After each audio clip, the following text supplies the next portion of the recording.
Students, welcome to my channel star education. आज हम करेंगे class 9 NCERT English reader movements first chapter the lost child. हमने यहाँ तक पिछली वीडियो में पढ़ा था, अब हम इससे नेक्स्ट पढ़ेंगे।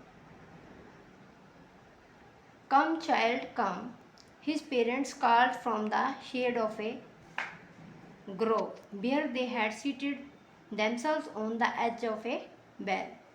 He ran towards them.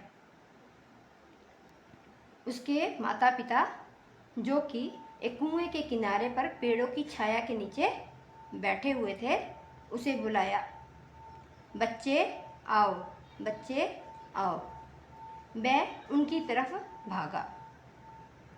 A shower of young flowers fell upon the child as he entered the grove, and forgetting his parents, he began to gather the raining petals in his hands. But lo, he heard the cooing of doves and ran towards his parents, shouting, the dove, the raining petals dropped from his forgotten hands. A shower of young flowers fell upon the child as he entered the grove, and forgetting his parents, he began to gather the raining petals in his hands. जैसे ही बच्चा जहाँ पे बहुत सारे पेड़ थे वहाँ से जाने लगा, उसके ऊपर छोटे छोटे फूलों की वर्षा होने लगी और वो बच्चा इस बात को भूल गया कि उसके पेरेंट्स उसे बुला रहे हैं। उसने उन फूलों को गिरते हुए देखा तो वो उन्हें उसकी पंखुड़ियों को अपने हाथों में इकट्ठा करने लग गया। But lo, he heard the cooing of doves and ran towards his parents, shouting, the dove. जैसे ही उसने उसके बाद डब पंछी की आवाज़ सुनी तो वह अपने पेरेंट्स की तरफ भागा चिल्लाते हुए, the Dove. The raining petals dropped from his forgotten hands. जो पंखुड़ियाँ उसने अपने हाथों में पकड़ रखी थी वो गिर गई। Come child, come, they called to the child who had now gone running in wild capers round the banyan tree, and gathering him up, they took the narrow winding footpath which led to the fair through the mustard field.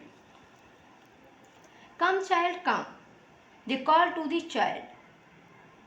वो अपने बच्चे को बुलाने लगे जो कि banyan tree के नीचे खेलने में इतना ज़्यादा व्यस्त हो गया था कि वो भूल ही चुका था कि उसके पेरेंट्स उसे बुला रहे हैं। तो वो उसे लेने के लिए उसी नैरो वाइंडिंग फुटपाथ पे चलने लगे, तंग से फुटपाथ पे चलने लगे जो कि सरसों के खेत से होकर मेले की तरफ ही जाता था। Now next page. As they neared the village, the child could see many other footpaths full of thorns converging to the whirlpool of the fair, and felt at once repelled and fascinated by the confusion of the world he was entering. As they neared the village, the child could see many other footpaths full of thorns converging to the whirlpool of the fair. जैसे ही वो बच्चा गांव के पास पहुंचा, उसने और कई footpath देखे जिन पर की झाड़ियाँ थी और लोगों की भीड़ बहुत सारी थी। and felt at once repelled and fascinated by the confusion of the world he was entering. और वो बच्चा इस सब को देखकर बहुत आकर्षित हुआ। A sweet meat seller hawked gulab jamun, rasgulla, barfi, jalebi at the corner of the entrance, and a crowd pressed round his counter at the foot of an architecture of many colored sweets decorated with the leaves of silver and gold. एक मिठाई वाले ने आवाज़ लगाई, गुलाब जामुन, रसगुल्ला, बर्फी और जलेबी। ये जो sweet meet seller था वो कहाँ पे था? At the corner of the entrance of a crowd, वो एंट्रेंस के कॉर्नर में था और उसके काउंटर पे बहुत सारी भीड़ इकट्ठा हुई थी। वहाँ पर रंग बिरंगी मिठाइयाँ पड़ी हुई थी जिन पे सोने और चांदी के वर्क लगे हुए थे। The child stared open eyed and his mouth watered for the barfi that was his favourite sweet. और उस बच्चे की आंखें उस पर टिकी रह गई और उसका माउथ बर्फी के लिए उसके मुंह में पानी भर आया जो कि उसकी फेवरेट स्वीट थी। और वह I want that barfi he slowly murmured, उसने धीरे से कहा मुझे बर्फी चाहिए। But he half knew as he begged that his plea would not be heeded because his parents would say he was greedy. लेकिन वो अच्छे से जानता था कि उसकी ये इच्छा भी पूर्ण नहीं होगी क्योंकि उसके पेरेंट्स ये कहेंगे कि वो लालची था। So without waiting for an answer he moved on, इसलिए बिना आंसर की प्रतीक्षा किए वो चलता गया। A flower seller hawked a garland of gulmohar, a garland of gulmohar. एक फूल बेचने वाले ने आवाज लगाई गुलमोहर के फूलों की माला ले लीजिए, गुलमोहर के फूलों की माला ले लीजिए। द चाइल्ड सीम्ड इररेजिस्टिबली ड्रॉन, बच्चा उससे आकर्षित होकर अपने आप को रोक नहीं पाया।